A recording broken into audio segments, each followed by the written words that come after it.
आगे कौन से पढ़ना? शुरू से पढ़, 1 से 20 20 है। चलो पढ़ो आगे। नम एष्यामि समीचीनम संसार दुःखता सत्वान् यो धरत्युत्तमे सुखे सदृष्टि ज्ञान वृत्तानि धर्मं धर्मेश्वरा विदु।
निर्जुगुप्सा गुणप्रीतिर्मता निर्विचिकित्सता कापति पति दुःखानां कापतस्ते प्रसम्मति।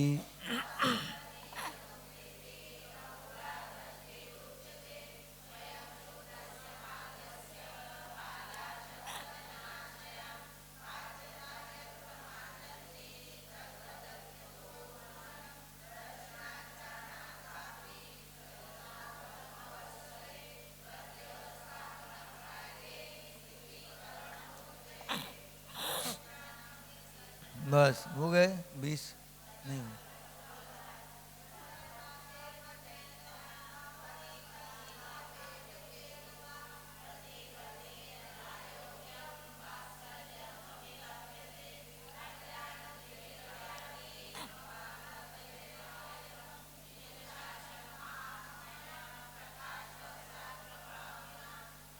रंजन चोरोंगे ततोऽनन्तमति स्मृता उद्दायनस्तृतीयेऽपि तुर्ये रेवती मता ततो जिनेन्द्रभक्तोऽन्यो वारिसेनस्ततः परा विष्णुश्च वज्रनाम च शेषयोर्लक्ष्यतां गतौ।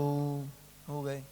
जो देवादिदेव कजराट शासन नायक श्री महावीर भगवान की, आचार्य गुरुदेव श्री समंत भद्रदेव की, आचार्य भगवंत श्री विद्यासागर जी महामुनि राज की, आचार्य श्री समय सागर जी महामुनि राज की, मुनिवर श्री 108 अजित सागर जी महाराज की।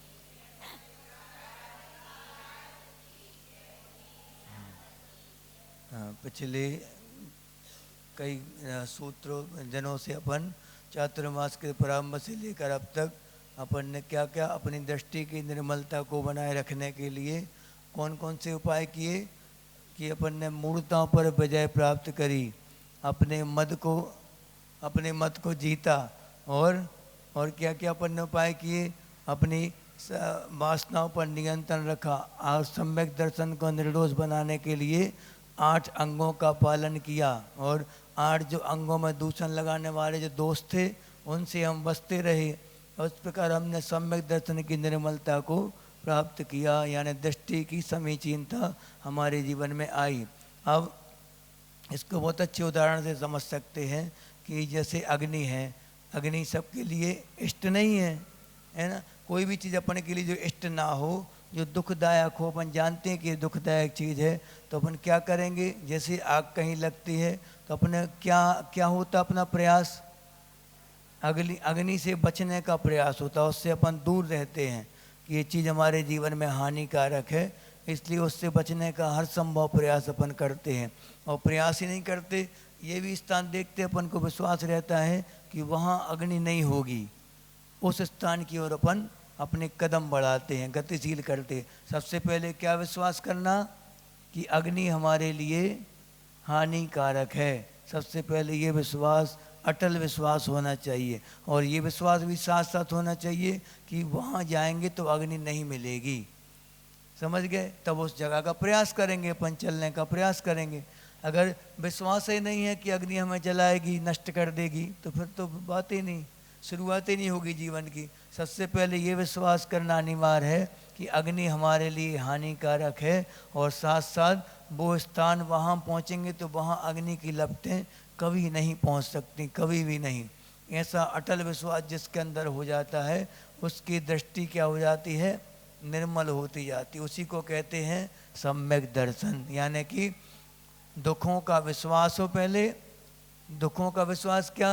कि ये चीज़ हमारे लिए दुखदायक है, आश्रव हमारे लिए कैसा है? दुखदायक है। 8 कर्मों का आश्रव किन किन कारणों से होता है, फिर उनका उपाय खोजेंगे। सबसे पहले तो ये विश्वास करेंगे कि आश्रव से हमें हमेशा दुख ही मिलता है, फिर बाद में संबंध निर्जरा की वो कदम बढ़ाएंगे, और साथ साथ आश्रव के साथ साथ मोक्ष का विश्वास भी होना चाहिए। एक बहुत अच्छी आता है शंभोनाथ भगवान की स्तुति में, आचार्य समंतबद्ध देव ने लिखा है, बंधश्च मोक्षश्च ए वीर नीर। चुपचाप कौन सी गाथा आती है? ने लिखा है स्वयं स्तोत्र में, बंधश्च मोक्षश्च तयोश्च हेतु बद्धश्च मुक्तश्च फलम च मुक्त। यानी कि इसका मतलब बंध और मोक्ष को पहले जानो, बंधश्च मोक्ष, और दोनों के हेतु। बंध का कारण क्या है? आश्रव, ठीक है, और आश्रव का कारण क्या है? मन वचन काय की दुष्प्रवृत्ति, या फिर पूर्व में बंधे हुए कर्म अपने। वो कर्म जब उदय में आते हैं तो अपने वस्तु के प्रति राग द्वेष करवाते हैं, तो उससे फिर से शरीर मिलता, शरीर मिलता तो इंद्रिय मिलती, इंद्रिय मिलती तो फिर से विषयों की ओर जाती, और विषयों को इंद्रियां जाएंगी तो पूर्व में बंधे जो कर्म है फिर से राग द्वेष कराएंगी, तो अपन ये चक्र आज तक तोड़ नहीं पाए कभी। तो ये क्या बता दिया कि बंधन का हेतु क्या है, कारण क्या है, और मोक्ष का कारण क्या है, इसकी तह तक पहुंचना चाहिए। सब इनके ऊपर श्रद्धान भी मजबूत होना चाहिए। जितना जितना श्रद्धान मोक्ष के ऊपर होना चाहिए, उतना श्रद्धान आश्रव के ऊपर भी पक्का होना चाहिए। आचार्य जी क्या बोलते हैं कि सबसे पहले श्रद्धान किसके ऊपर करना? मिथ्यात्व के ऊपर। अरे जी कैसी बात हो गई, मिथ्यात्व पर श्रद्धा नहीं करोगे तो सम्यक दर्शन 3 काल में नहीं हो सकता। सम्यक दर्शन किसको होगा? जो मिथ्या से बचेगा। अब आती ना 6 डाले में पंक्ति आती, बिन जाने ते दोष गुणन को कैसे तजिए गहिए। यानी कि जब तक आप दोषों को नहीं जानेंगे तब तक गुणों को प्राप्त करने की इच्छा हो ही नहीं सकती कभी भी। इसलिए सबसे पहले क्या अनिवार्य है कि आग हमारे लिए दुखदाई है, इस बात का श्रद्धान अंदर भीतर बैठ जाना चाहिए, बिल्कुल पक्का। दुखों के कारणों की प्रति श्रद्धान करो। फिर उसके बाद किसका श्रद्धान करना? जो ऐसे स्थान जहाँ पे अग्नि टच नहीं कर सकती, ऐसे स्थान का श्रद्धान भी फिर करो। उसके बाद पहले श्रद्धान ये करो कि आग से कैसे बचें, आग हमारे लिए दुखदाई है। अब फिर उसके बाद प्रयास करेंगे तो वो प्रयास क्या सफल माना जाएगा? सही प्रयास, सम्यक चारित्र वही माना जाएगा जब आप सम्यक दर्शन और सम्यक ज्ञान के साथ आप करोगे क्रिया, तो वही चारित्र सफल माना जाता। नहीं तो आप कितनी क्रियाएं कर लो, अगर श्रद्धा मजबूत नहीं है कुछ नहीं होना, कितनी प्रयास कर लो आप। अगर आप प्रयास कर रहे हैं जाने का अग्नि की, और अग्नि में फंसते जाएंगे अपन और ज़्यादा। क्योंकि एक बहुत अच्छी आती है कारिका इसी स्वयं स्तोत्र में, सुपार्श्वनाथ भगवान की स्तुति में बोला भगवान ने, समंतवद स्वामी ने, विभीति मृत्यु न ततोस्ति मोक्षो नित्यम शिवम वांग क्षति नाश लाभा तथापि बालो भय काम अवस्यो वृथा स्वयं तप तैत्यवादी। ये का इत्यवादी यानी आपने कहा है सुपार्श्वनाथ भगवान कि जग के समस्त प्राणी किससे डरते हैं? दुखों से डरते हैं। हर प्राणी दुख से डरता। आप कोई ऐसा प्राणी बता दो जो सोचता हो कि हमें दुख मिल जाए, भगवान रोज प्रार्थना कर रहा हो भगवान से, ये भगवान आज इतने दुख मिले कि बिल्कुल एक सेकंड चैन से ना बैठ पाए हम ऐसा बोलता कोई भगवान के सामने? आज बहुत अच्छा दिन निकले भगवान। सभी जी संसार के समस्त प्राणी दुख से डरते हैं, लेकिन उपाय क्या क्या करते हैं? दुखई का उपाय करते। उनसे बचने का कोई उपाय नहीं करते। डरते तो हैं सब, लेकिन उपाय नहीं करते। और नित्यम शिवम, शिवम यानी सुख, वांछति ना अस्य लाभा, इससे कोई लाभ नहीं होना। माने वो क्या चाहते हैं? शिवम, शिवम यानी दुखों से हमेशा के लिए मुक्ति मिल जाए, जहाँ कोई दुख के कण भी कणिका भी ना हो, ऐसी जगह पे हम पहुँच जाएं भगवान। लेकिन उपाय क्या क्या करते हैं? दुख का करते। चाहते क्या है? सुख। उपाय क्या क्या करते? तो इससे कोई लाभ होगा क्या? कभी नहीं होना, ये बता दिया। और जो व्यक्ति दुखों से बचने का उपाय करेगा वो व्यक्ति शांत बैठना सीख जाएगा। जो कारणों को समझ लेगा तो फिर उस तरफ जाएगा नहीं वो कभी। इन कारणों से अग्नि लग सकती है, उन कारणों से दूर रहेगा वो। जैसे जहाँ बारूद के जो सुरंगवादी रहते हैं, जहाँ पे जो बारूद के फटाके आदि बनाए जाते, वहाँ पर धूम्रपान पूर्णतः निषेध होता है, बिल्कुल पूर्णतः। आप हंसी मजाक में भी आप माचिस की तिल्ली वहाँ जला नहीं सकते आप कभी भी, ये नियम रहता है। और पूरे क्षेत्र में उन्हीं लोगों को ड्यूटी पे लगाया जाएगा जो व्यक्ति धूम्रपान के पूर्णतः त्यागी होंगे, उसी व्यक्ति को उस ड्यूटी पर नियुक्त किया जाता है वहाँ की। ये सब क्या है? अग्नि के कारणों से बचने के उपाय आपको करने पड़ेंगे। अगर सही शाश्वत सुख चाहते हैं, आप अनंत सुख को चाहते हैं, अव्यवास सुख को, जो कभी जिसमें बाधा ना आए, तो आपको क्या उपाय करने पड़ेंगे? उन दुखों के कारणों से अपने आप को बचाना पड़ेगा। सबसे पहला प्रयास तो ये करना पड़ेगा कि उन दुखों के आते कैसे हैं वो दुख, उनकी ओर जाना होगा। और ये सब सोचने के लिए वक्त चाहिए। किसका वक्त? दुखों के कारणों से शांत रिलैक्स हो जाओ आप। पहले ज्ञान कर लो दुख आते कैसे कैसे हैं, ज्ञान हो गया, अब उसका प्रैक्टिकल कैसे करें उनसे बचने का, उसके लिए आत्मचिंतन का वक्त चाहिए। उसके लिए श्रावक और साधु दोनों को क्या आवश्यक बताया गया? सामायिक परम आवश्यक है। आचार्य बोलते हैं कि जितने भी आपने व्रत नियम संयम जो भी लिए हो जीवन में, चाहे साधु हो चाहे श्रावक हो, उसकी पूर्णता कब होती है? सबसे बड़ा अगर कोई व्रत माना गया तो सामायिक व्रत माना गया। हम लोगों को सामायिक आवश्यक सबसे अनिवार्य है। अलग अलग आचार्यों ने अलग अलग तरीके से व्याख्यान किया है सामायिक के बारे में। खूब ग्रंथों में भरपूर मसाला है इसके बारे में, लेकिन कमी किसकी है? प्रैक्टिकल करने वालों की कमी है। हाँ, अब एक ही प्रतिमा के भाव तो बन नहीं पा रहा, तो दूसरी प्रतिमा की तैयारी कैसे हो? यानी पहली प्रतिमा जिसकी होती है वो कम से कम एक सामायिक तो करता है, कम से कम एक सामायिक तो करेगा, वो आत्मचिंतन का वक्त तो निकालेगा। जब तो हमने मार्ग चुना तब तो हमने प्रतिमा नहीं कि हम इस दुख पर पूरा श्रद्धान कर रहे हैं और सुख के स्थान पर श्रद्धान कर रहे हैं। अब वो सुख का स्थान जो है मोक्ष, क्या 6 डाल में पंक्ति आती ना, तीसरी डाल की पहली पंक्ति कौन सी है? आत्म को हित है सुख सो सुख, आकुलता बिन कहिए, आकुलता शिव माही ना ताते। कितने अच्छे से याद है सबको लेकिन क्या कर रहे हैं? बस उपाय वही कर रहे हैं। तो क्या बताया यहाँ पे कि आत्म को हित, माने आत्मा का हित क्या है? सुख। सो सुख, आकुलता, जहाँ आकुलता है। अब आकुलता कितने प्रकार की होती? निराकुल कौन है बताओ? कौन है निराकुल? है नहीं, महाराज जी नहीं है निराकुल, भूल में नहीं रहना। हाँ, उनको भी आकुलता है, पढ़ाने की आकुलता। समय हो गया क्लास का विषय देना, सोच लो थोड़ी, किताब देख लो, ये आकुलता नहीं है। खाने की आकुलता, भूख लगी है, निकल गए, व्याकुलता तो है ही, कितना खाना, ऊँट उधर करना, आज प्रायश्चित करना है, वो आकुलता है, प्रतिक्रमण करना, ये आकुलता है सब, ये आकुलता है सब, ध्यान रखना। आकुलता शिव माहीनता आते हैं, शिव यानी मोक्ष, मोक्ष में आकुलता नहीं है, बस मात्र एक स्थान है जहाँ पे आकुलता नहीं है, बाकी सब जगह आकुलता है। अब आप बोलोगे महाराज जी अरहंतों को कौन सी आकुलता है, हैं? उनको आकुलता है अब योग निरोध करना है, अंतिम शुक्ल ध्यान लगा के और परम पद को प्राप्त करना है, ये आकुलता है। आचार्य जी बोलते थे कि अनंत सुख और अव्ययवाद सुख, ये दोनों में क्या अंतर है? अनंत सुख किसको हुआ? अरहंत परमेष्टि को हुआ, उनको भी है, लेकिन अव्ययवाद सुख किसको हुआ? सिद्धों को हुआ, वहाँ अरहंतों का काम नहीं, सिद्धों को हुआ बस मात। अब सोचो क्यों अंतर क्या डाला दोनों सुखों में? क्योंकि यहाँ अभी बाधा है। बाधा कौन सी है?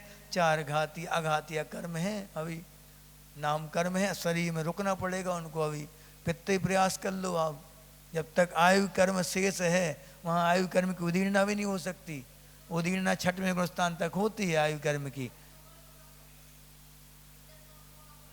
जब आयु पूरी होगी।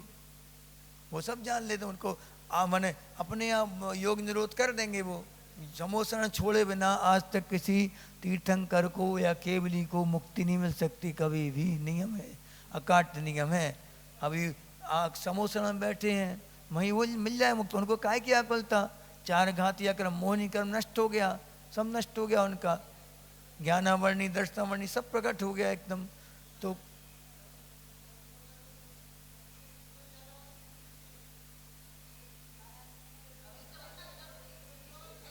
क्या करेंगे भाई? यहाँ संसार में रहने के लिए आए क्या?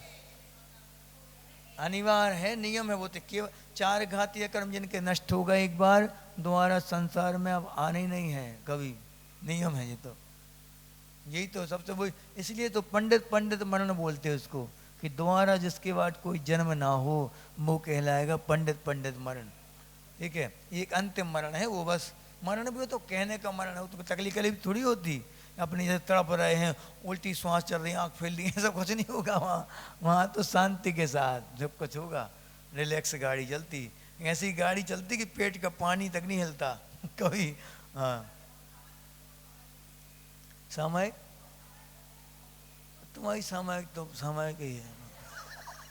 जब तक आप देखो कितनी खरीदी कर लो मार्केट में, आप करोड़ों का टर्नओवर है किसी व्यक्ति का, और लाइसेंस नहीं है, कुछ काम का नहीं, एक ही बार रेड पड़ी बस खत्म खेल। पूरा पैसा कहाँ जाएगा? वो सरकार में जाएगा पूरा। इसलिए लाइसेंस बनवा लो, बोल रहे कितनी बार बोल चुके हैं। हाँ, तो अभ्यास पहली प्रतिमा में होता ना, अभ्यास अभ्यास करो, मना थोड़ी कर रहे। वही तो जब से बोल रहे कि पहली प्रतिमा तो ले लो, कम से कम उस ग्राउंड में घुसने की पात्रता तो हो जाए, फिर अभ्यास करो, टुक टुक करते रहो। हाँ, अब ग्राउंड में घुसने की टिकट ही नहीं है, तो कितने अच्छे पेड़ खरीद लो, बॉल खरीद लो, बैट खरीद लो, कहाँ खेलोगे? गली में। अभ्यास तो वहीं होगा जाके ग्राउंड में, और ग्राउंड यानी पहली प्रतिमा। ग्राउंड बनाओ, बनाना पड़ेगा ग्राउंड। हाँ, अब देखो तो यहाँ क्या बता रहे हैं कि साधु और श्रावक दोनों के लिए ये अनिवार्य है। क्या अनिवार्य हो जाता है? सामायिक। आचार्य हम लोगों से बोलते थे कि सामायिक में लीनता अगर आपकी ठीक है तो बाकी ऊंच नीच हो भी जाए, मान लो बाकी की आवश्यकों में, सामायिक में सब क्लियर हो जाता, सब कुछ ये तक बता दिया। कोई मान लो जघन्य से जघन्य पाप भी हो जाए, उसका प्रायश्चित ले लेगा, गुरु से आलोचना कर लेगा, आलोचना करने के बाद और प्रतिक्रमण कर लेंगे इससे, तो 25% आलोचना में धुल गया, 25% भाव अपने पवित्र कर लिया उसमें धुल गया, और 25% प्रतिक्रमण कर लिया उसमें धुल गया, और बाकी का बचा 25% सामायिक में लीन हो गए। मैं ना कोई पाप करता हूँ ना कोई पुण्य करता हूँ, ये पाप और पुण्य तो पुद्गल की पर्याय हैं, मैं इसमें कभी लिप्त हो नहीं सकता, मैं अरूपी हूँ, शुद्ध अरूपी द्रव्य। हो गया प्रतिक्रमण, बस 100% साफ सफाई पूरी। इसी से अनुमान लगा लो कि चिलाती के बारे में सुना होगा तुम लोगों ने। राजा चिलाती कौन था? सैनिक का भाई, सैनिक का सौतेला भाई था चिलाती। तो चिलाती के जीवन में जीवन भर उसने पाप ही पाप किया। इतने भयंकर पाप करे उसने कि उसने अपने दोस्त से बोला कि मेरी शादी करवा दो उस लड़की से। तो उसने बोला कि वो तैयार नहीं उनके पिता तुमसे शादी करने। तो उसने क्या कहा?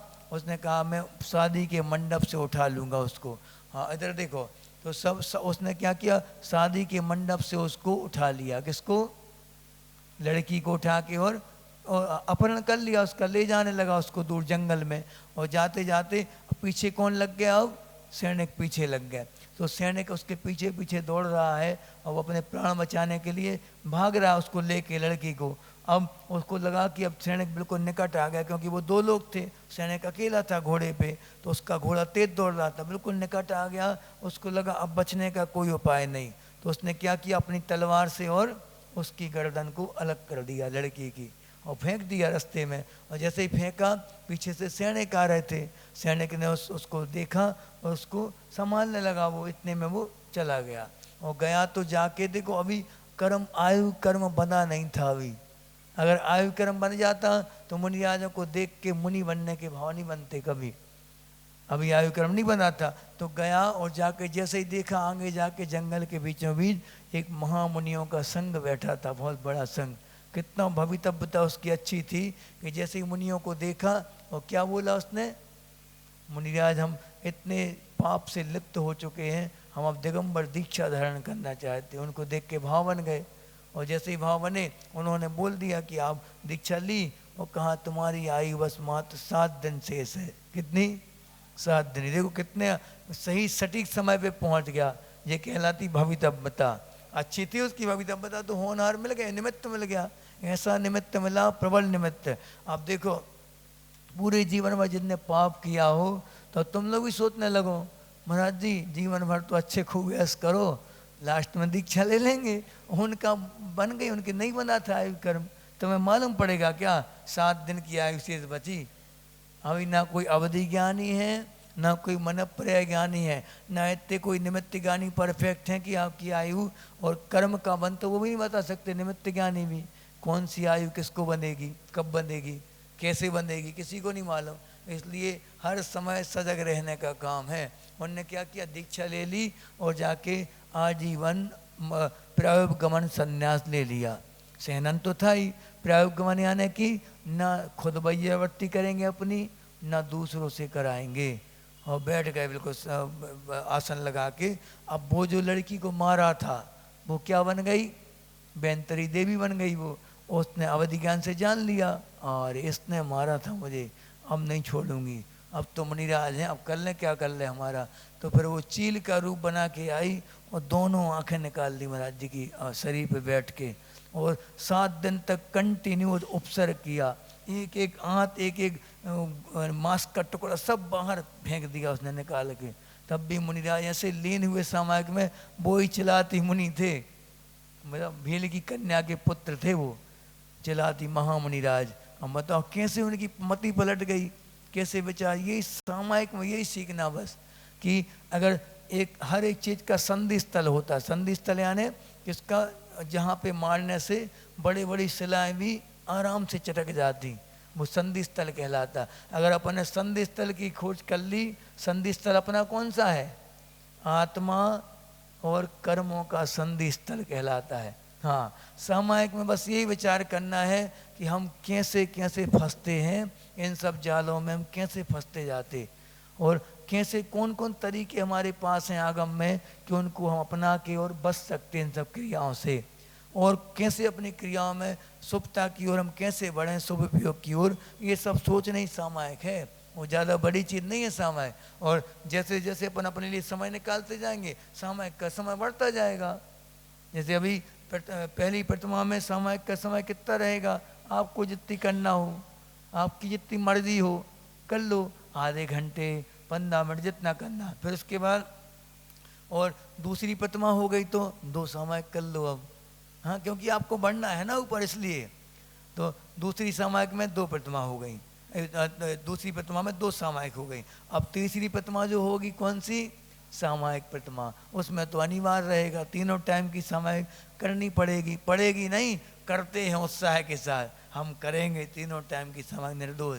क्यों आचार्य जी बोलते हैं जितना इंतजार आहार के समय का रहता है उससे कई गुना ज़्यादा इंतजार आपको उत्सुकता के साथ काय का करना चाहिए।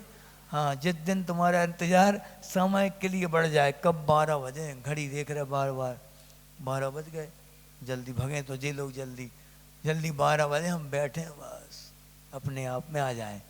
क्योंकि ये सब काल जो सामायिक के अलावा जितना भी काल है वो सब काय का है, विचलन का काल है। वो उसमें विचलित होने के चांस ज़्यादा रहते, बोलने में हो चाहे खाने में हो चाहे कुछ भी हो, जल्दी संभावना रहती विचलित होने की। और अगर अपन सामायिक में लीन हो गए फिर हम विचलन खत्म, अब दुनिया से मतलब नहीं। जैसे एरोप्लेन होती ना, एरोप्लेन देखी कभी, देखी होगी, बैठे नहीं तो उड़ते तो देखी कभी, उड़ते हुए क्या होता, ये तो बैठ गया बम्बई वाले तो आए तो क्या होता जब प्लेन आती है, जब ऊपर उड़ती है, जो पहले शुरुआत में लुढ़केगी वो उससे, तीन चक्का होते हैं, एक बड़ा और पीछे 2 बड़े ऐसे चक्के होते, 3 चक्का यानी मन वचन काय, 3 चक्के हो गए, ठीक है। अब जैसे प्लेन चलेगी, अभी मन वचन काय की क्रियाएं चल रही हैं, प्रवृत्ति चल रही है, और जैसे ही उसने हाँ टेक ऑफ किया तो फिर क्या होगा, अब पेट में घुस जाएंगे चक्के। अच्छा सी बताते थे बहुत अच्छे जी वाला उदाहरण कि अब वो तीनों चक्के कहाँ घुस गए, पेट में, यानी कि गुप्त कर लो अपने आप को, मन वचन काय से संपर्क खत्म। अब सीधा सीधा संपर्क किससे है, अपने आप से है बस, या तो पंच परमेष्टि से या अपने आप से, या 12 भावना से, 16 कारण भावनाएं, ये सब सामायिक के प्रकार हैं। किताब से संपर्क खत्म, किताब में आप छोड़ो, अब पढ़ना लिखना बंद करो, अब प्रैक्टिकल की बारी आई। वहाँ कितने अच्छा कोच हो, आपको सिखा रहा हो मैदान में कोच की नहीं चलती, मैदान में तो आपको फैसला लेना है। वहाँ कोच नहीं कहेगा ऐसा करो, अब इसको भेजो, इसको इतने रन बनाओ, ऐसा 60 खेलो, वहाँ तो प्रैक्टिकल का समय है।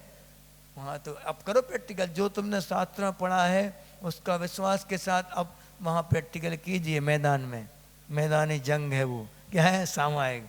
अब जितना आपने पढ़ा, शरीर अलग है, आत्मा अलग है, देखो वो मच्छर काट रहा है, काटने दो, शरीर को काट नहीं सकता कोई, ना कोई काट सकता है, ना कोई मार सकता है, ना कोई बांध सकता है। बांधेगा, मारेगा, काटेगा किसको, शरीर को, हमारा है ही नहीं। इतना विश्वास जहाँ हो जाए तो बस फिर तो तुम्हें कोई रोक ही नहीं सकता, फिर तो स्वर्ग में जाने से। स्वर्ग में बोलें क्योंकि मोक्ष बोल नहीं सकते, अभी मोक्ष है ही नहीं। लेकिन मिलेगा कब, मिलेगा कहाँ से, आम का फल कहाँ लगेगा, आम के पेड़ पे लगेगा। कभी भी आम का पेड़, आम का फल कद्दू के बेल में नहीं लगेगा, कहाँ लगेगा वो, हमेशा वहीं लगेगा जहाँ उसको लगना। इसलिए मुक्ति जब भी मिलेगी इसी वेश से मिलेगी, ये अकाट सत्य है। ऐसा विश्वास करके देव शास्त्र गुरु पर ऐसा श्रद्धान होना चाहिए। गुरु यानी कौन, पढ़ चुके अपन सब, विषयासा वसाती तो निरारंभो परिग्रह, ज्ञान ध्यान तपो, ऐसा वैभव दिखलाया गया है अपने यहाँ गुरुओं का कि जिन सुन के आत्मा गदगद हो जाती। ऐसे हमारे गुरु होते चोखे गुरु। तब तो बताते कि हर समय सजग श्रावक को बताया जाता है, हर एक क्रिया करते समय सजग रहो कि अपना जैन कुल ना छूटने पाए। कोई भी ऐसी क्रिया हमारे द्वारा ना हो जाए धोखे से भगवान, कि हमारे देव शास्त्र गुरु से संपर्क छूट जाए कभी भी, ऐसा रहता। इसलिए सामायिक में अपन ये सब चीज़ें सोचते हैं कि आत्मा और शरीर की कैसे अपन पृथक पृथक कर सकें, कितने प्रयास कर सकें। ये सब प्रयास, और प्रयास के समय बढ़ाते जाओगे तो क्या होता जाएगा, सामायिक में विशुद्धि बढ़ते जाएगी अपने आप संसार से राग खत्म होता जाएगा। यथा यथा समायाति संवित्तौ तत्तमुत्तमम तथा तथा न रोचन्ते विषया सुलभा अपि। मैंने कि बता दिया कि जैसे जैसे, यथा यथा माने ज्यों ज्यों आप आत्मा की ओर लीनता बढ़ाते जाएंगे। अगर ये निशानी है, आचार्य पूज्यपाद स्वामी ने इष्टोपदेश में बता दिया ये 2 गाथाओं से कि निशानी क्या है महाराज जी, कि सामायिक में लीन अच्छी सामायिक, इनकी विशुद्धि बढ़ रही है, इनकी जीवन में संतोष बढ़ रहा है। कैसे पता पड़ेगा? तो 2 श्लोकों में सब बता दिया। कैसा बता दिया कि अगर ज्यों ज्यों आपकी संसार से जो पंचेंद्रियों के विषय आसानी से मिलने वाले विषय थे उनमें आपकी रुचि घट रही है, अगर उनसे दूर हटने का मन हो रहा है, उनसे दूर हट रहा है वो व्यक्ति, तो निश्चित है कि वो आत्मसंतोष को प्राप्त हो रहा है। बता दिया निष्पष्ट। ये निशानी, अगर ज्यों के त्यों पंचेंद्रिय के विषयों की लालसा हो रही है, खूब इच्छा हो रही है भोगने की, और सोचो कि सामायिक में ही मन लग रहा है महाराज जी, खूब विशुद्धि बढ़ती महाराज जी सामायिक में, लेकिन महाराज जी वो कहीं कभी कभी छूट जाती सामायिक, वहाँ जाना पड़ता घूमने के लिए, पिकनिक स्पॉट पे जाना पड़ता तो छूट जाती सामायिक। अरे तो फिर पंचेंद्रिय के विषयों की लालसा छूट रही है, तब तो हम मान लेंगे कि आपका आत्मसंतोष बढ़ रहा है, आत्मा की रुचि बढ़ रही है। अगर जो नहीं हो रहा तो फिर ढोंग है, दुनिया को दिखाना तो बहुत धार्मिक है महाराज जी। 2.5 घंटे के पहले पूजा होती नहीं, 2.5 घंटे तो पक्के मंदिर में देना ही हमें, फिर घर जाके नरक बन गया घर पूरा। उस यही बोलते फिर सभी लोग घर के कि ये दादी मंदिर में अच्छी लगती, मंदिर में अच्छी लगती तो वहीं बैठाला करो इनको। महाराज जी दादी को कोई एक आध क्लास शुरू कर दो, वहीं बैठे मंदिर में आपके पास, सीधी घर में आके सो जाए बस। वो जागती जागती हुई दादी मम्मी अच्छी नहीं लगती। जे कहने, अगर जे कहने लगे धर्मात्मा के बारे में घर वाले, तो फिर वो कौन है? धर्मात्मा कहलाएगा वो? ढोंगी है वो। ध्यान रखना जी बात अच्छे से। ये शब्द थोड़ी चुभ रहे होंगे, लेकिन सत्यता तो यही है।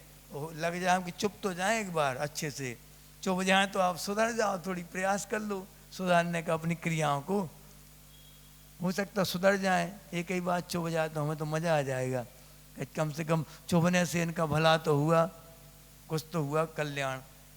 इसलिए अपन अब सामायिक की ओर बढ़ते हैं।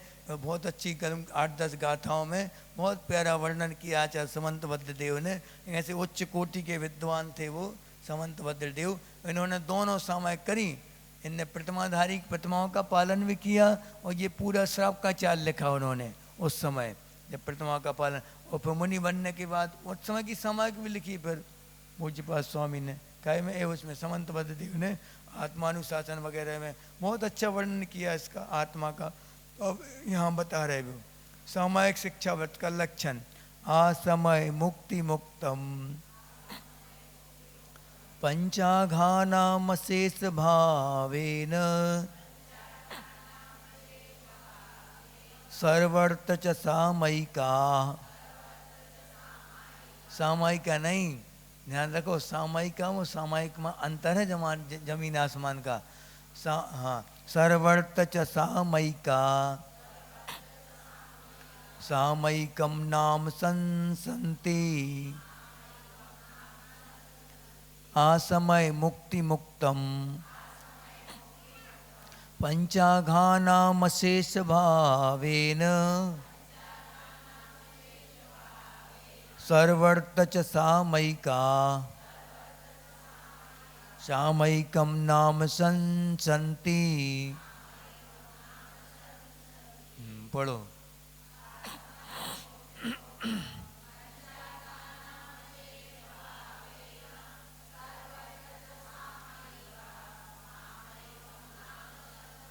हाँ देखो बन जाएगा सबसे पढ़ते, दिक्कत तो नहीं। मौली नए नए लोग आए ना आज।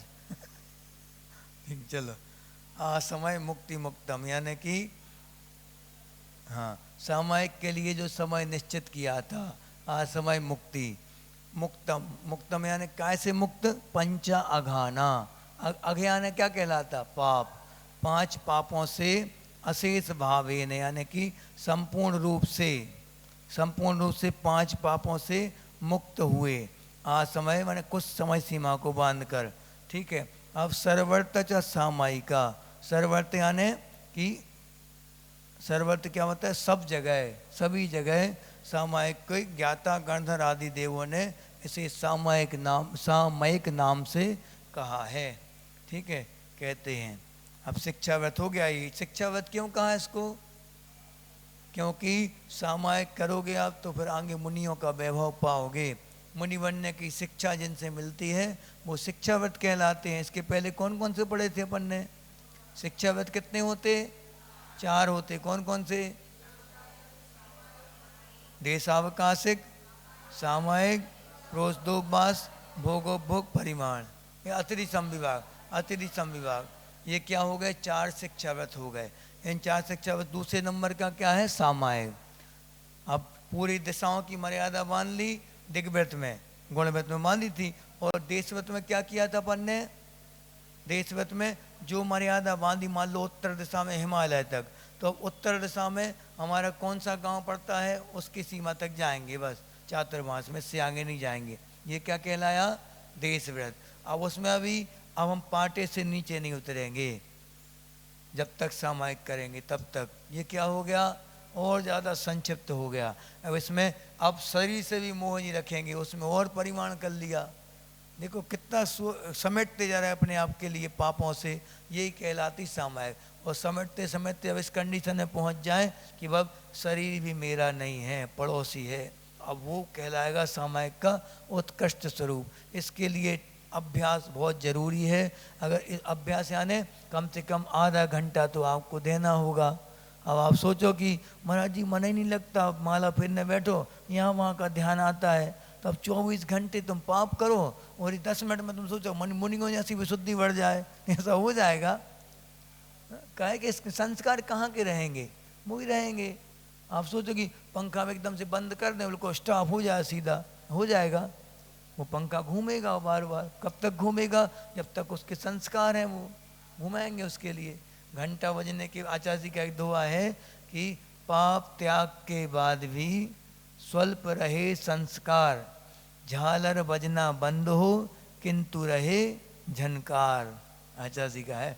माने अपन पापों का त्याग कर देते हैं, उसके बाद भी बहुत देर तक संस्कार बने रहते। कई बार तो मुनि बनने के बाद भी वही चीज़ें याद आती हैं पुरानी। तो आचार्य जी को हम लोग गए थे आचार्य जी के पास शुरुआत में कि आचार्य जी वो पुरानी चीज़ें याद आती हैं, हमने ऐसे ऐसे पाप करे थे। तो आचार्य जी कहते उस तरफ मन नहीं लगाओ, बस आते हैं आने दो। उनके लिए जैसे मान लो अपन बैठे सामायिक में कोई का हिसाब किताब याद आ गया, या पुराने कोई पाप अपन पार्टी आर्टी में कहीं गए थे वो याद आ गई पार्टी, तो अब याद आना बुरा नहीं है, लेकिन चला के आप याद करने लगो उसको जानबूझ के उखोड़ उखेड़ के, और उस पार्टी में ये भी आया था वो आया था, उनने साड़ी नहीं दी थी पार्टी में, हमें बुरा मान गए थे हम, अभी तक याद है उनकी घटना। हम आने दो उनको बता दीजिए कहाँ से कहाँ पहुँच गई घटना। माने उससे आप घटना जुड़ो मत। आना बुरा नहीं है, बस याद करना बुरा है। आप जानबूझ के चला चला के याद करोगे तो फिर और ज़्यादा आएगा याद, संस्कार मिट नहीं पाएंगे। आपने वहीं पे अपने मन को लगा दिया, नमो कान पढ़ रहे, आप फिर से याद आते आते आपने कहाँ ले आए? नमो कर्म। हम क्या कर रहे?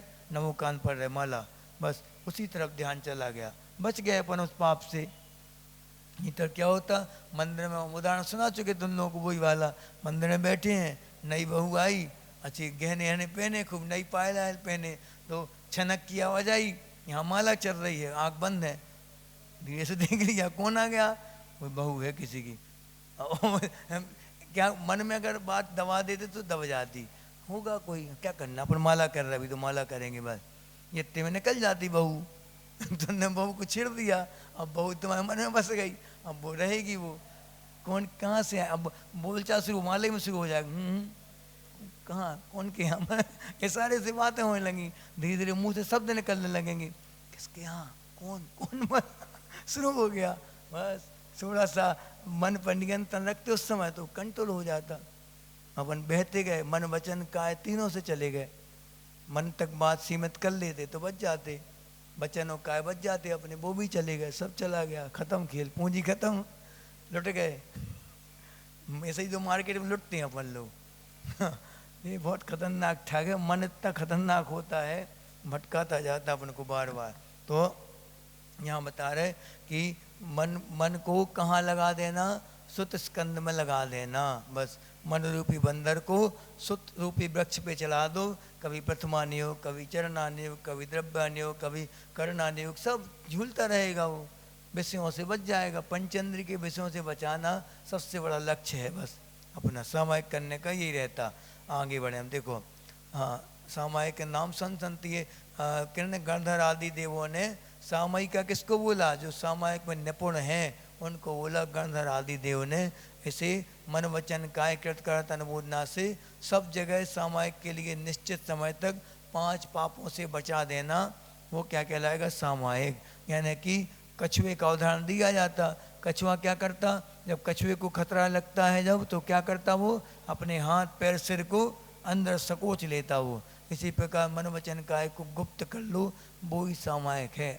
बस शुरुआत में दिक्कत जाएगी, लेकिन धीरे धीरे करके अभ्यास बढ़ जाएगा तो फिर आनंद आएगा।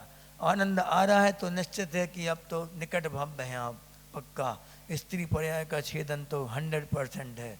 अगर सामायिक में इंतजार हो रहा है आपका सामायिक के लिए, तो कि कब सामायिक का समय हो, कब जल्दी 12 बजे, कब हम खाना पीना से निवृत्त हों, बस बैठो अपने आप में।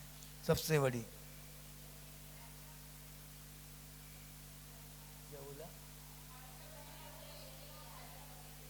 हाँ, जरूरी नहीं है, लेकिन लक्ष्य तो होना चाहिए। स्त्री पर्याय के सर्वोच्च पद को हम प्राप्त करें, लक्ष्य नहीं होना चाहिए?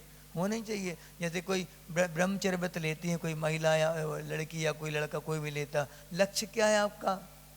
ब्रह्मचारी बनने के लिए लिया क्या? नहीं, मुनि बनने के लिए व्रत लिया है हमने। लक्ष्य तो पहला मुनि बनने का था, नहीं बन पा रहे, शरीर की अस्वस्थता बहुत ज़्यादा हो गई है, विकलांगता कुछ भी है, वो बात दूसरी है कि आप ये मार्ग अपनाओ। फिर सबसे बड़ा मार्ग, उत्कृष्ट मार्ग कौन सा है? मुनि। प्रतिमाएं क्यों ली जाती हैं? मुनि बनने के लिए, आर्यिका बनने के लिए। वो क्रम है उसका। 11 प्रतिमा तक पहुँचेंगे, ये लक्ष्य बनेंगे, उसके बाद फिर मुनि बनने का अभ्यास परिपक्व हो गया, मुनि बनेंगे। अब आगे आएंगी पूरी 11 प्रतिमाओं का स्वरूप आएगा। 11 प्रतिमा में क्या होता? ग्रह तो मुनिवन मित्वा, यानी कि ग्रह से निकल गए मुनि बनने के लिए, मुनियों के आश्रम में रहेंगे। अब बस मुनियों के साथ ही जीवन निकालेंगे पूरा। ये लक्ष्य जब बनते हैं 11 प्रतिमाधारी, ऐसा होता उनका जीवन। उनके साथ सीखते रहते, मुनियों के साथ रह के वो। चलो अब समय शब्द की, समय किसे कहते हैं बता रहे। मूर्धरह मुष्टिवासो, मूर्धरह मुष्टिवासो बंधम पर्यंक बंधनम चापी स्थानमुपवेशनं वा समयं जानन्ति सम्यग्याः मूर्धरः मुष्टिवासो बंधम पर्यंक बंधनम चापि स्थानमुपवेशनं वा समयं जानन्ति सम्यग्याः। पढ़ो।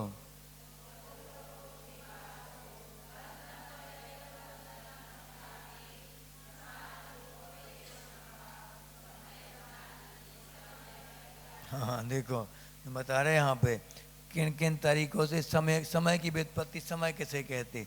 अपन समय किसको बोलते? समय यानी काल भी होता, समय यानी आत्मा भी होता। समय सार यानी आत्मा का सार जो है वो समय सार कहलाता। ठीक है। अब देखो यहाँ मूर्ध यानी होता केस, बाल अपने। अब जैसे वो आज पूरी विधि आएगी उसकी कि बाल को बांध दिया, चोटी बांध दी, जब तक चोटी ढीली नहीं होगी तब तक सामायिक चलेगी। ऐसा रहता है। तो बालों की मर्यादा रहती है, आपस में बांधने से बांध दिए, जब तक बाल ढीले नहीं होंगे तब तक सामायिक करेंगे। जब तक घी का दीपक जलेगा तब तक सामायिक करेंगे। वो मेंढक वाला आता ना, सेठ जी का मेंढक, अब जल रहा है दीपक वो, अब सेठानी सोच रही अच्छा मन लग गया सेठ जी का, लगता है वो बोल रहे हैं और डाल लो घी। और डाल दिया। अब वो और अब भयंकर प्यास लगी थी खूब तेज, मर के मेंढक बन गए। ऐसा ऐसा तुम लोग नहीं करना। उनकी समस्या वो जाने जो कर रहे सामायिक। ऐसे तुम सास सामायिक कर रही, बहू सोचे खूब मन लग रहा सासू माँ का, आज तो तेल डाल दो। ऐसा नहीं कर देना, नहीं तो हाथ रो तो परिणाम से मरेंगी। तो बेनतरी बन गई तो चिल्लाती पुत्र जैसे हाल होंगे, फिर चिल्लाती मुनिराज। देखो केस मुट्ठी बांध के बैठ गए ऐसी। अब जब तक मुट्ठी ढीली नहीं होगी तब तक सामाजिक चलेगी हमारी, जैसे वैसे संकल्प होता था।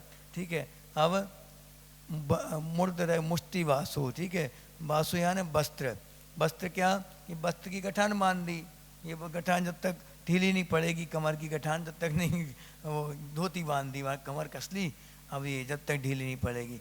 बंद के का देखो, केस के बंद के काल को, मुष्टि के बंद के काल को, और वस्त्र के बंद के काल को, और पर्यंक, पर्यंक यानी पर्यंक बंधन में यानी पद्मासन के काल को, जब तक पद्मासन में बैठे हैं तब तक सामायिक करेंगे स्थिरता के साथ।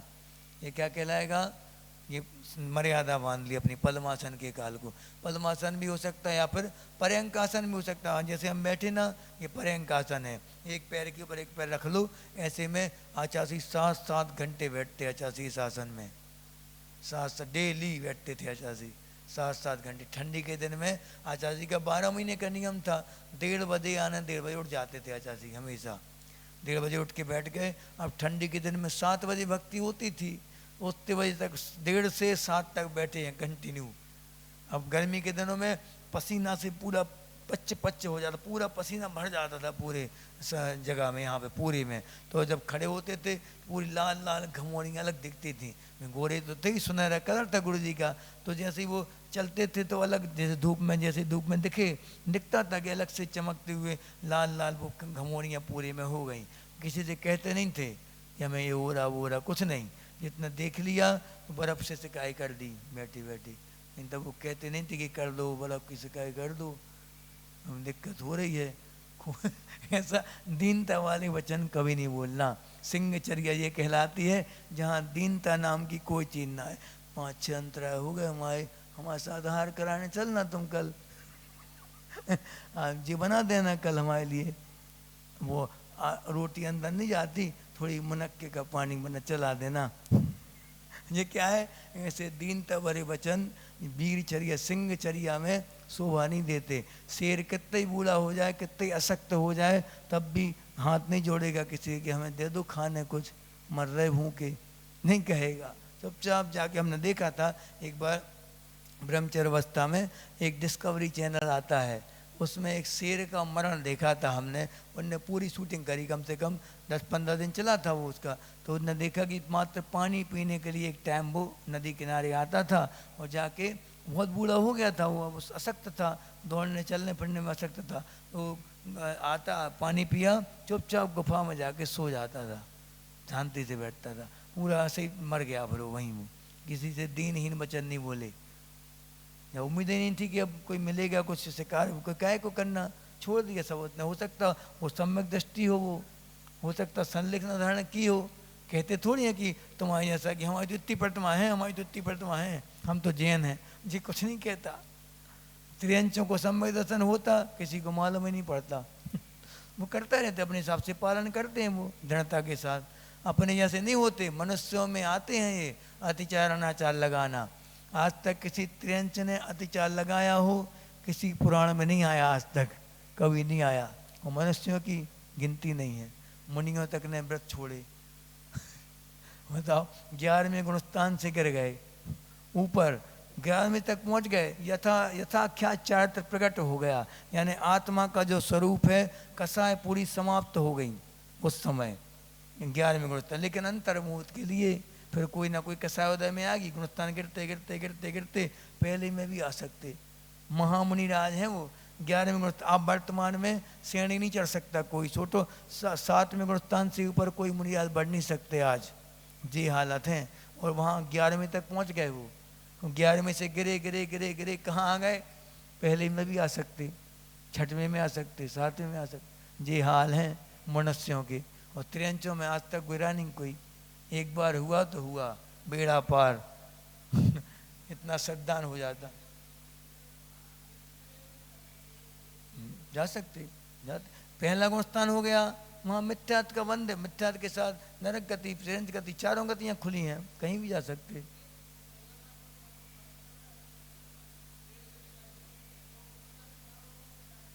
त्रियंच मन देव गति में जाएगा, उत्तम देव बनेगा, ऊपर वाला, ऊपर रिद्धिधारी देव बनेगा वो, क्योंकि प्रतिमाधारी सम्यक दृष्टि इसलिए।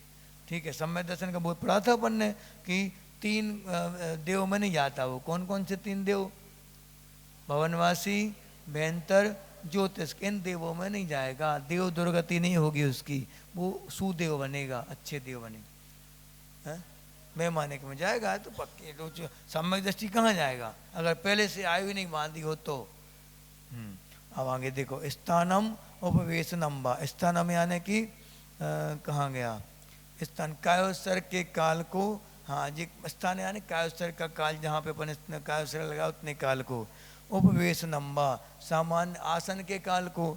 सामायिक के योग्य समय जानते हैं। समय क्या कहलाता है? कितना समय कहलाता सामायिक का? जब तक चोटी बन जाए, जब तक मुट्ठी बन जाए, जब तक कपड़ा की गांठ ढीली ना हो, ये सब तरीके बता दिए।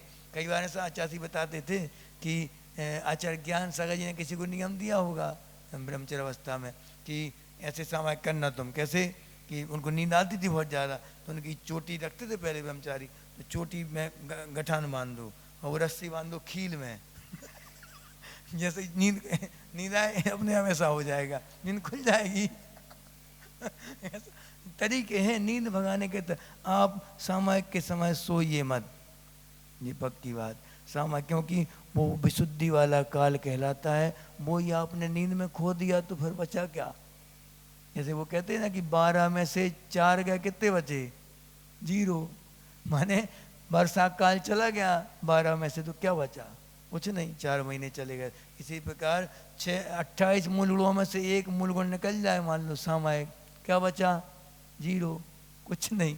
सभी कुछ इसके ऊपर डिपेंड है।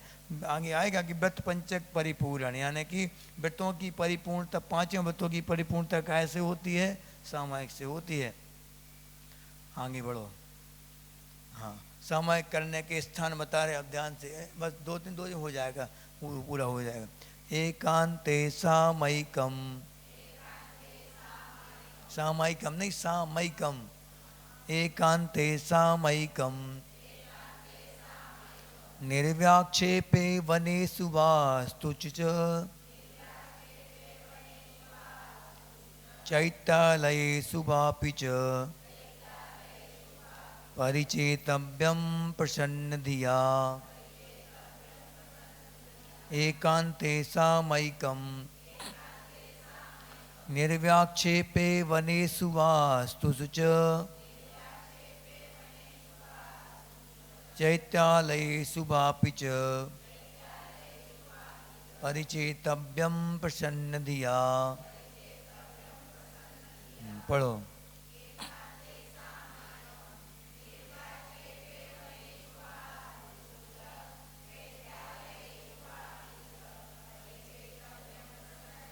हाँ, एकांते यानी कि एकांत स्थान हो, लेकिन आरिकाओं के लिए या महिलाओं के लिए एकांत स्थान सुरक्षित नहीं है, ये भी ध्यान रखना। नहीं तो आप सोचो कि हम जंगल में जाके सामायिक करेंगे, किसी एकांत स्थान में, ऐसे निर्जन स्थान में करेंगे, ऐसे स्थान में आरिकाओं को निषेध बताया गया।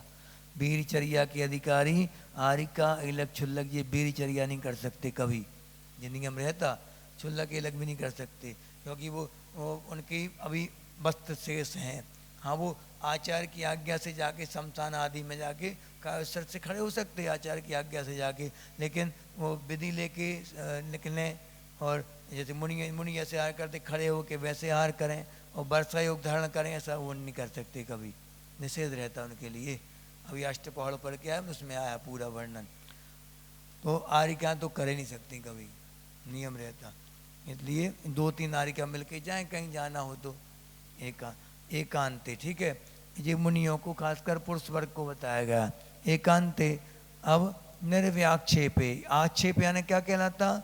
कोई आपत्ति हो किसी को तो निर्व्याक्षेपे, जो किसी की आपत्ति से रहित हो, उपद्रव रहित हो, ठीक है, जहाँ से कोई उपद्रव होने की संभावना ना हो। अब तुम दारू के ठेका के बगल में सामायिक करने लगो तो क्या होगा? उठा पटकेंगे वो तुम्हें इसलिए ऐसे स्थान से दूर रहना। लेकिन आचार्य जानते हैं कि किन को कहाँ भेजना है। जैसे एक बार प्रायश्चित दिया गया एक मुनिराज को कि उनने, मुनिराज थे, कोई गलती हुई होगी ऐसी कोई, तो उनको प्रायश्चित दिया कि आपको कहाँ सामायिक करना है आज की? वेश्या के कोठे के सामने। क्या प्रायश्चित दिया? वेश्या के कोठे के सामने प्रायश्चित करो, सामयिक करो, ध्यान करना वहाँ 2-3 दिन तक खड़े होना, लगातार खड़े होके करना है और बैठना नहीं है। विकार भी मन में आया तो मुद्रा विकृत हो जाएगी अपने आप। कहाँ बोला? वेश्या के कोठे के सामने। अब दूसरे मुनियान ने सुना, उनने कहा कि हम भी चले जाए वहाँ, हमें भी वही प्रायश्चित, हाँ तुम्हें प्रायश्चित करना वहीं वहीं करना शास्त्री, वहाँ नहीं, तुम्हें यहीं करना है बैठ के हमारे सामने। यानी उनको विश्वास रहता है आचार्यों को कि कौन व्यक्ति कितना सहन कर पाएगा। जो ही तो आचार्यों की कला यही तो होती है, वो जानते हैं। जैसे कि अब तब वही कहलाता है कि जो अपनी इच्छा पूर्वक ना लिया जाए, आचार्य की इच्छा से लिया जाए, वो ही तब सम्यक तब कहलाता। जैसे कि अब घटना ही सुन लो, बरेन दो हत्ते ही एक घटना आचार्य से की याद आ गई। क्षमा सही प्रवचन सुना था। एक क्या हुआ, एक बार उस समय की बात है जी, जब क्षुल्लक अवस्था में थे समय सागर जी, निगम सागर जी, योग सागर जी, 5-6 क्षुल्लक थे, ज़्यादा नहीं थे उस समय। क्षमा सागर जी तो ब्रह्मचर्य अवस्था में थे। तो वो नैनागर की घटना है, अब सन 72 नहीं 78 की घटना है करीब है। तो बैठे था, पूरा संघ बैठा था। तो ये निगम सागर जी खूब क्या करते थे, ऊन उदर करते थे खूब ज़्यादा। और समय सागर जी क्या करते थे, हर अष्टमी चतुर्दशी को उनका उपवास रहता था। तो उस दिन उनने मांगा कि देखो उनकी तरीका देखो, मांग बड़े लोग बड़े होते हैं। उनने शुरू से समय सागर जी ऐसे साधक हैं जो संघ में रहे 40-45 साल तक कंटिन्यू, कभी सिर उठा के ऐसी बात नहीं करी गुरु जी से कभी भी। कितने इतना प्रकांड विद्वान भी हैं वो स्वयं अपने आप में, लेकिन कभी सब पता रहता था। कोई जी महाराज जी लोग आपस में खूब चर्चा करते रहते, चाची को बहसबाजी होती थी, ये है वे जमाने भर की चर्चा, और उनको सब मालूम होता, तब भी ऐसे बैठे हैं जैसे कुछ न जानते हो, भोंदू हो बिल्कुल, कुछ चुपचाप ऐसे बैठे, सब कुछ मालूम है। लेकिन ज्ञानी वही कहलाता है जो ज्ञान को संभाल सके, सबसे बड़ा ज्ञानी है वो। नहीं तर दो बातें अपन जानने लगते तो उच्च उच्च करते, फिर अपन आगे आगे होते दूसरों की बातों में। हमें सब पता है, हमें सब पता है। जबकि जो व्यक्ति सच्चा ज्ञानी होगा वो व्यक्ति बचेगा इन सब से। तो वो चुपचाप बैठे रहते थे। उन्होंने क्या कहा, आचार्य महाराज अगर आपकी अनुमति हो, आपकी आज्ञा हो तो हम उपवास करना चाहते हैं। जो मानने का तरीका देखो, मांगने का तरीका ये है। तो आचार्य जी ने कहा ऊन उधर कर लो, है उपवास नहीं, ऊन उधर कर लो। तो फिर अब निगम सागर जी की बारी आई।